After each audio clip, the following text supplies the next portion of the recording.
동양, 서양, 옛날 그리고 요즘 고금을 막론하고 가장 존경받는 대상 또 존경받는 일을 하는 사람 꼽으라 하면 가르치는 일을 하는 사람이라 할 수 있습니다. 특별히 이 선생님이라고 부르고요. 높여서는 스승이라고 부릅니다. 원래 이 스승이라는 말은 왕을 가르치는 교사에게 붙여졌던 높임말이었습니다. 우리 알잖아요. 이 왕자 시절에 선생님이 딱 붙어가지고 이렇게 자라나는 모든 가정에서 배워야 할 것, 익혀야 할 것, 또 좋은 왕으로 어떻게 살아야 하는지 등등에 대해 삶 전체를 인격적인 관계를 형성하면서 가르쳤던 사람들 있지 않습니까? 그렇게 길잡이가 되고 인도자가 되는 교사를 높여 부른 말이 스승이었습니다. 우리나라는 유교적 전통이 아직도 남아있기 때문에 제가 어렸을 때만 해도 그 말을 배웠습니다. 군사부 일체. 그렇죠? 예. 지금은 이 말이 있는지도 모를 수도 있을 것 같아요. 안 가르칠 것 같아요. 학교에서 뭐 그런 게 있었다더라 뭐 이런 정도. 그런데 사실 우리는 그렇게 배웠고요. 그래서 사부 선생님이 되는 분은 스승은 사명으로 그 일을 감당하는 사람이다. 이렇게 우리가 이해를 했었습니다.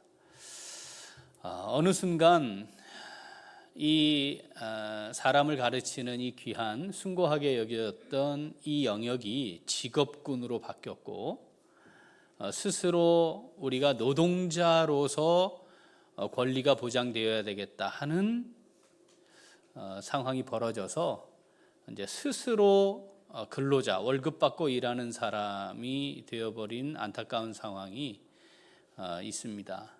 그럼에도 불구하고 이 다음 세대들 귀한 생명들을 잘 가르치고 그들의 삶의 길잡이가 되기를 원하는 그런 숭고한 마음 또 사명감을 가진 교사들이 아직도 있다는 것, 그리고 우리가 그들을 또 위로하고 격려해야 한다는 것, 그 생각에는 변함이 없죠. 내일이 스승의 날입니다. 이랬던 이 선생님들의 사역이나 그 영역이 많이 달라진 것 같습니다. 오늘이 14일이잖아요. 이제 11일에 뉴스에 이런 기사가 났어요. 최근 1년 동안 나이 선생 그만두겠다, 선생 안 하겠다 라고 고민하고 있는 분들이 87%랍니다. 그러니까 인원으로 따지면 10명 중에 9명이 선생 말고 다른 거 해야 되겠다라고 생각을 하고 있다는 거예요. 그런데 그 통계들 중에 거의 매일 그만둬야지 이거 그만둬야지 하시는 분들이 26%니까 10분 중에 3분 정도는 사실 매일 그런 마음으로 교단에 서고 있다는 것이죠. 이런 여러 가지 이유들이 복합적이긴 한데 작년에 우리나라의 교대가 처음으로 정원 미달이었습니다. 그러니까 교사 하고 싶은 마음이 없다는 것이죠. 이 가르치는 이 일이 굉장히 존경받을 만한 일이고 숭고한 일을 감당하시는 분들이다, 이렇게 이야기하거나 생각하는 사람들이 점점 줄어든 것은 분명한 것 같고, 그렇게 생각을 하지 않는 것에 대해 그다지 심각해하지 않는 것 같습니다. 왜냐하면 학생들이 있는 데서 학부모가 찾아와 선생님을 폭행하는 일도 있고, 심지어는 학생이 선생님을 폭행하는 일들도 가끔 일어나고 있지요. 어떻게 그런 일이 있을까 싶은데 그것에 대해 다 같이 심각해하지 않는 것 같습니다.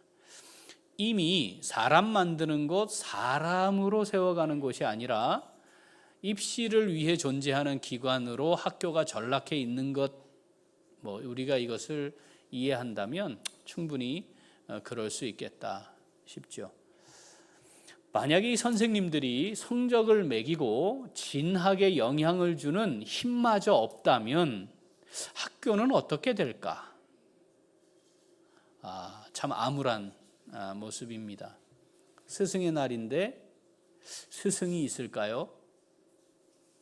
그냥 선생님께 하여튼 감사함을 표현하는 날 이런 정도로 스승의 날을 보내고 있는 것 같아 보입니다. 정말 스승이 있는 걸까요? 스승이라는 말은 반드시 뭐가 있어야 존재해요? 제자가 있어야 존재하는 것이거든요. 제자는 스승을 자신의 삶의 길잡이로 여겨서 스승이 이끄는 삶을 잘 살아가고자 따라가는 사람인데, 지금 우리가 처해 있는 상황, 우리 아이들이 지금 학교의 선생님을 그렇게 여기고 있을까요? 부모인 우리, 아이들을 학교에 보내고 있는 부모인 우리는 그런 마음으로 아이들을 보내고 있는 걸까요? 만약에 우리가 그렇지 않다면 이미 스승은 존재하지 않는다라고 할 수도 있겠습니다. 우리 교회에도 교사로 일하고 계시는 분들이 계신데, 하나님께서 천하보다 귀한 영혼들을 좋은 사람으로 세워가도록 내게 이 귀한 직임을 맡기셨다라고 인정하고 사명감으로 그 일을 감당하시면 좋겠습니다. 세상이 어찌 되든지 저 사람은 참 사명감을 가지고 일을 하는 것 같아. 왜 그럴까? 저 사람이 이 일을 하나님이 맡기신 일로 하고 있대. 이것이 오히려 어두우면 어두울수록 작은 빛이 선명하게 보이는 것처럼 정말 흐려져 버린 이 땅의 교단에 그런 분들, 그렇게 헌신하는 분들을 통해 하나님은 이렇게 이 영역을 세워가려고 하시는구나 라고 하는 걸 더 분명하게 보일 수 있지 않을까 싶은 생각이 듭니다. 학교는 가르치고 배우는 곳이죠. 그런데 이게 단순히 지식만 전달하는, 성적을 좌우하는 지식을 전달하는 또는 진학의 결과물을 얻기 위한 그런 곳으로 전락하지 않도록 우리가 함께 많은 애를 쓰고 또 기도해야 합니다. 하나님이 세우신 이 땅의 기관들 중에 이 스승과 제자라고 하는 말이 아주 자연스러운 곳이 있습니다. 어딜까요? 교회입니다. 누가 묻는 거예요. 있잖아, 도대체 교회는 뭐 하는 데냐? 그러면 여러 가지 말들을 할 수 있을 텐데요, 반드시 해야 하는 게 있습니다. 반드시 기억하고 이런 곳이야 라고 해야 하는 곳이 있습니다. 마태복음 28장 18절부터 같이 읽어보죠. 예수께서 나와 말씀하여 이르시되 하늘과 땅의 모든 권세를 내게 주셨으니 그러므로 너희는 가서 모든 민족을 제자로 삼아 아버지와 아들과 성령의 이름으로 세례를 베풀고 내가 너희에게 분부한 모든 것을 가르쳐 지키게 하라.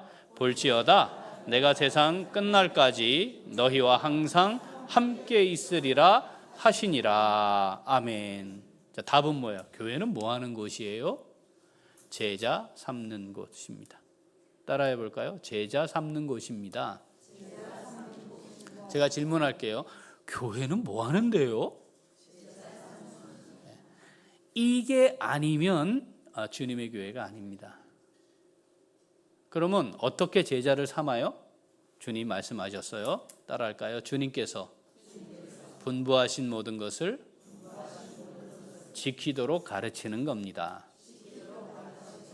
한 번 더. 주님께서 분부하신 모든 것을 지키도록 가르치는 것입니다. 그게 제자 삼는 겁니다.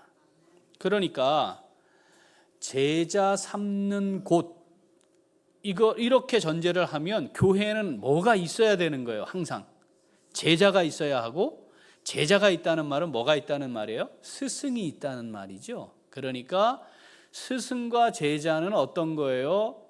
그걸 어디에 가면 알 수 있어요? 어디 가면 알 수 있어야 돼요? 교회를 가면 알 수 있어야 돼요. 스승과 제자의 관계는 어떤 거예요? 교회를 가면 확인할 수 있어야 하는 거죠. 그러니까 지금 우리가 이렇게 주님의 몸인 공동체를 이루었다는 말과 우리가 함께 스승과 제자의 관계를 유지하고 있다는 말이 같은 의미입니다. 스승의 주일 또는 교사 주일 이렇게 부르는 주일입니다. 우리 교회가 주님의 교회로 잘 세워져야 하지요. 우리들의 교회가 되면 안 되고 주님의 교회가 돼야 하는데, 이 주님의 교회로 잘 세워지기 위해 제자 삼는 곳이 교회이니까 어떻게 해야 할까? 우리 교회를 주님의 교회로 잘 세워가야 할까? 갈 수 있을까? 오늘 우리가 하나님의 음성 함께 듣고자 합니다. 자, 교회는 뭐 하는 곳이라고요? 그렇죠. 제자 삼는 곳입니다. 제자 삼는 공동체입니다. 자, 그렇게 주님의 교회로 잘 세워가는 교회는 어떤 교회입니까? 우리 같이 읽어보죠. 한 번 더. 자, 성도를 온전하게 하는 교회예요. 자, 에베소서 4장 11절 12절 읽어보겠습니다. 그가 어떤 사람은 사도로, 어떤 사람은 선지자로, 어떤 사람은 복음 전하는 자로, 어떤 사람은 목사와 교사로 삼으셨으니 이는 성도를 온전하게 하여 봉사의 일을 하게 하며 그리스도의 몸을 세우려 하심이라. 아멘. 그가 삼으셨으니, 이렇게 말씀합니다. 그 주님이 삼으신 거예요. 몸인 교회의 머리 되신 주님이 삼으셨어요. 뭐? 사도, 선지자, 복음 전하는 자. 이거는 교회가 처음 세워질 때 있던 직분이고 지금은 필요 없어요. 그리고 목사와 교사로 삼으셨대요. 그러니까 주님의 몸인 교회를 주님의 몸으로 잘 세워가도록 하기 위해 주님께서 직접 세우신 직분, 목사와 교사입니다. 이 사람들이 뭘 해야 한다고요? 성도를 온전하게 하는 겁니다. 온전하게 되면 자연스럽게 봉사하게 되고요. 그것을 통해 그리스도의 몸이 세워지는 겁니다. 그런데 이 순서가 바뀔 수 있어요. 어떻게 바뀌겠습니까? 온전하게 되는 과정은 없이 봉사의 일을 할 수 있어요. 이러면 이건 문제가 발생할 가능성이 있습니다. 온전케 되는 과정은 없었는데 이 일을 잘 할 수 있어요. 그런데 그렇게 되면 그 일은 자기 만족을 위한 일이 될 가능성이 매우 높아요. 주님의 몸인 교회를 세워가기 위한 봉사가 되지 않고 섬김과 헌신이 되지 않고 내가 무엇인가를 하고 있다라고 하는 자기 만족을 위한 일이 될 수 있는 거죠. 주일에 교회를 예배에 참석합니다. 주일에 저는 교회 갑니다. 이 말과 신앙생활을 하고 있습니다라고 하는 말이 같을 수도 있지만 아닐 수도 있잖아요.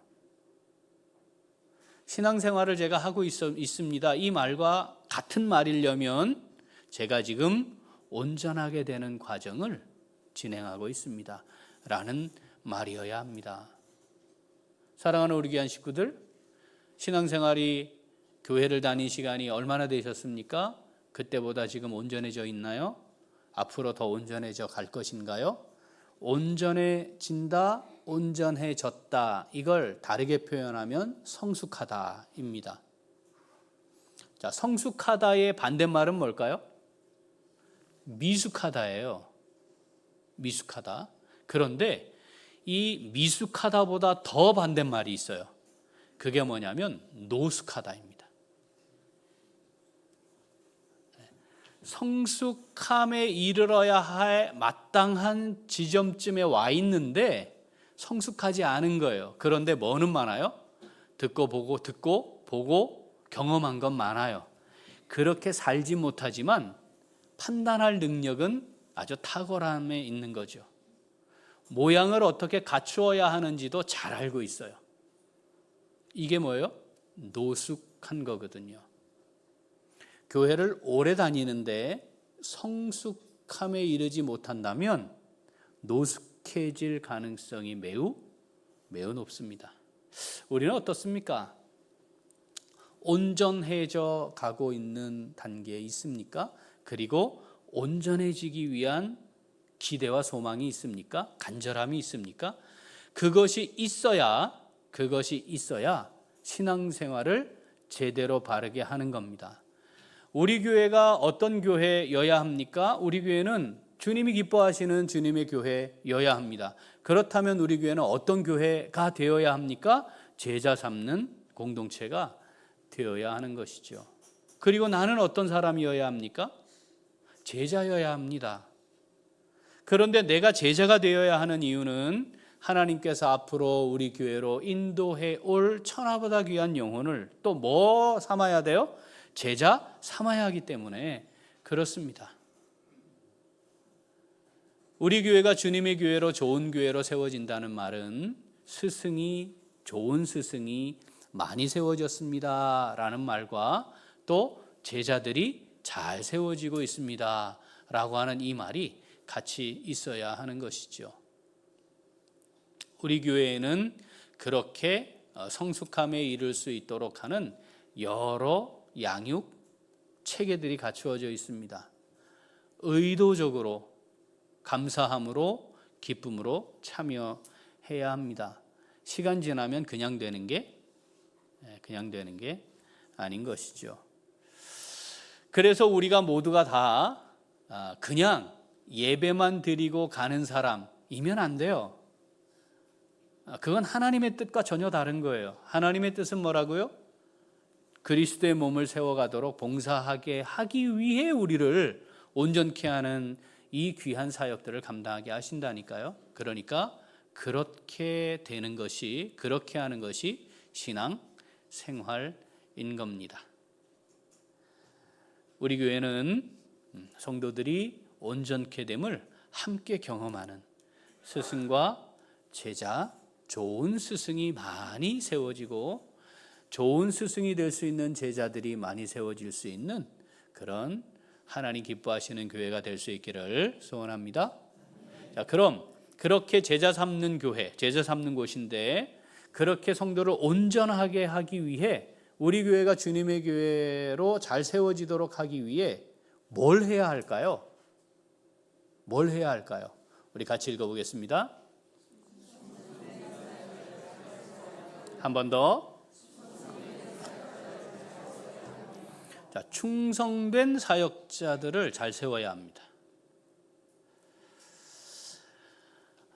제자를 세우기 위해 먼저 준비되어야 할 것이 스승이잖아요. 그렇죠? 이 스승은 완전한 사람일 수는 없습니다. 우리가 완전해야 한다고 한다면 스승으로서 제자를 삼는 일을 감당할 수 있는 사람은 아무도 없어요. 가능하지 않겠죠? 그렇죠? 그런데 분명한 거 하나는 있어야 해요. 하나님의 말씀대로 지키며 사는 것이 무엇인지 정말 하나님 앞에서 몸부림치는 거죠. 왜냐하면 지키며 사는 것이 무엇인지를 가르치는 거니까.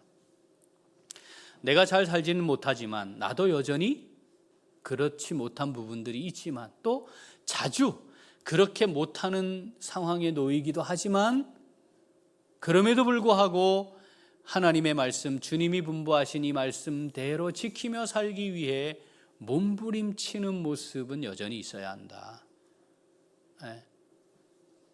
그런데 그런 거지 뭐 그런 거지 라고 받아들이면 제자를 삼을 때에 그렇게 지키도록 살아가는 삶에 대해 함께 공감할 수가 없어요. 고민하지 않겠습니까? 힘들어하지 않겠습니까? 왜냐하면 그게 결코 쉬운 일이 아니잖아요. 그럴 때 나도 그것 때문에 같이 가슴을 찢고 하나님 앞에 기도하는 사람은 공감할 수 있어요. 동감할 수 있어요. 그리고 통감하면서 나도 사실 그 문제로 고민하고 있는데 우리 함께 잘 해가면 어떻겠니? 이렇게 말하는 것과 뭐 다 그런 거지 하는 것은 완전히 하늘과 땅만큼 차이 나는 모습일 겁니다. 사역자가 잘 세워져야 하는 것, 이건 아무리 강조해도 지나침이 없죠. 좋은 학교는 좋은 선생님이 계시는 곳이지 시설이 좋은 것이 좋은 학교가 아니잖아요. 마찬가지 아니겠습니까? 우리 교회가 주님의 교회로 좋은 교회입니까? 이렇게 물으면 그렇습니다. 아닙니다. 뭐 답을 할 수 있어야 될 텐데 그 기준이 뭡니까? 좋은 사역자들에 의해, 좋은 스승들에 의해 좋은 제자들이 함께 세워져 간 곳. 그래서 우리 교회는 좋은 교회예요. 뭐 이렇게 말할 수 있는 거죠. 주님께서 사역자를 세우시는 겁니다. 그러니까 우리가 그렇게 세움을 받았다면 주님께서 나를 세우신 겁니다라고 스스로 인식하고 고백해야 합니다. 교사들, 우리 사역자들 같은 거죠. 주님이 나를 세워주셨습니다. 그러니까 어떻게 해야 돼요? 주님을 향해 충성되어야 합니다. 디모데후서 2장 1절 2절 오늘 본문인데 같이 읽어보죠. 내 아들아, 그러므로 너는 그리스도 예수 안에 있는 은혜 가운데서 강하고 또 내가 많은 증인 앞에서 내게 들은 바를 충성된 사람들에게 부탁하라. 그들이 또 다른 사람들을 가르칠 수 있으리라. 아멘. 지식이 많은 사람, 기술이 좋은 사람, 경험이 많은 사람, 그거 중요합니다. 그걸 무시하는 거 아니에요. 그런데 중요한 것은 주님을 향해 충성됨이 있어야 천하보다 귀한 영혼을 제자 만드는, 제자로 세워가는 그 귀한 직임을 감당할 수 있다는 겁니다. 다른 사람을 가르칠 수 있으리라. 그러니까 교회는 충성된 사역자들을 잘 세워야 합니다. 제가 우리 교역자들 처음에 사역을 위해 만나서 이야기할 때 교회가 먼저냐 가정이 먼저냐 이거 묻는다 했잖아요. 네. 목사는 교회를 위해 살다가 교회를 위해 죽고자 해야 합니다. 그렇게 못 살 수는 있어요. 그런데 중요한 건 제가 교회를 위해 살다가 교회를 위해 죽겠습니다. 이 고백이 없으면 목사를 하면 안 돼요. 목사를 하면 안 돼요. 아시는 분 다 아시겠지만 참 고단합니다. 그런 거거든요. 그 주님을 향한 충성됨이 없으면 자꾸 마음이 딴 데로 가게 돼 있어요. 그러면 주님께 충성되지 못하면 주님이 맡기신 교회를 제대로 세워가는 거 참 어렵습니다. 지키도록 가르쳐야 하는 거니까 지키는 게 뭔지에 대해 많이 고민해야 하고 또 그것을 제대로 가르치기 위해 준비하는 시간을 절대적으로 가져가야 하거든요. 그거 참 쉽지 않은 일입니다. 충성된 사역자들이 세워지게 하옵소서. 여러분, 이것은 우리 교회가 주님의 교회로 잘 세워지도록 하는 데 있어 매우 중요한, 우리가 함께 하나님께 구해야 할 기도 제목입니다. 우리 선생님들이 많이 계세요. 그 선생님들이 스스로 하나님 앞에 스승으로서의 자기 인식이 분명해야 해요. 하나님이 천하보다 귀한 우리 아이들을 맡기셨는데 그 아이들을 주님의 말씀을 지키며 살아가도록 가르치는 사역을 내게 맡기신 것이다. 이런 고백이 확실해야 하고요. 그것을 위해 어떻게 해야 할지 하나님 앞에 엎드리고 그 영혼을 위해 수고하고 애씀이 분명히 있어야만 합니다. 사명이 있는 곳, 사명을 따라 행하는 곳, 하나님이 맡기신 사명을 내가 지금 감당하고 있습니다. 이렇게 고백하는 충성된 사역자들이 우리 교회에 잘 또 많이 세워지는 은혜가 있기를 소원합니다.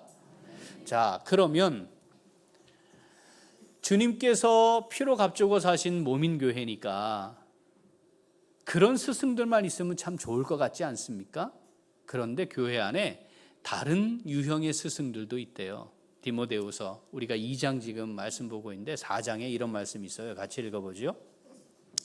때가 이르리니 사람이 바른 교훈을 받지 아니하며 귀가 가려워서 자기의 사욕을 따를 스승을 많이 두고 또 그 귀를 진리에서 돌이켜 허탄한 이야기를 따르리라. 아멘.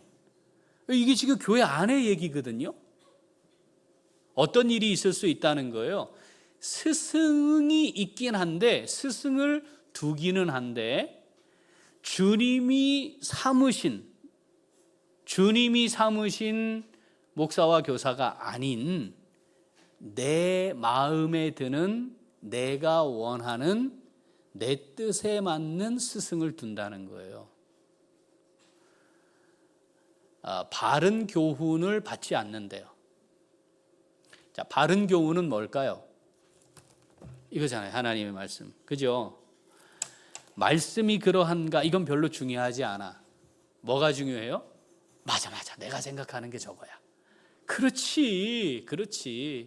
우리가 사회에서 경험하고 우리가 지금 생각하고 있는 게 그거지. 그렇지. 그래. 내 생각하고 비슷하네. 이럴 수 있다는 거죠. 이게 교회 밖의 이야기가 아니고 어디? 교회 안에서 일어날 수 있다는 겁니다. 하나님의 말씀을 그대로 지키며 살아가는 것이 무엇인지 정말 하나님 앞에 가슴을 찢으며 정말 하나님 앞에 애쓰지 않으면 말입니다. 67권을 자꾸 쓰는 거예요. 67권. 자, 67권 성경의 제목은 내가 복음. 그거 자꾸 써놓고 그게 하나님의 말씀과 다른지도 모른 채 자기 주장 막 하는 거죠. 바른 교훈을 받아야 하고 진리를 따라가야 하는데 정말 바른 교훈과 진리를 그대로 내게 가르치고 지키도록 하고 있는가? 이게 사실은 분별 기준이어야 합니다. 내가 보고 싶은 대로 보여주는 사람, 내가 듣고 싶은 걸 말하는 사람, 나하고 생각이 같은 사람, 비슷한 사람, 이런 사람들이 좋은 게 아닌 거죠. 그거 위험하다고 말씀하시는 거예요. 자기 사욕을 따를 스승을 많이 둔다. 충성된 사역자, 뭐에 충성되어야 한다고요? 주님께 충성된 사역자들이, 그게 목사가 됐든 교역자가 됐든 교사가 됐든 우리 모두가 다 제자 삼아야 하는 주님의 사명을 받은 사람들이니까 주님께 충성된 사역자들이 잘 세워져서 우리 교회가 성도들이 온전케 되는 교회로 모으신 주님의 뜻이 멋지게 성취되는 그런 좋은 교회, 우리 교회가 될 수 있기를 소원합니다. 자, 그렇다면 한 가지 더, 그런 충성된 사역자들을 잘 세우기 위해 교회는 어떻게 해야 할까요? 교회는 그 사역자들을 귀히 여길 줄 알아야 합니다. 그리고 존중해야 합니다.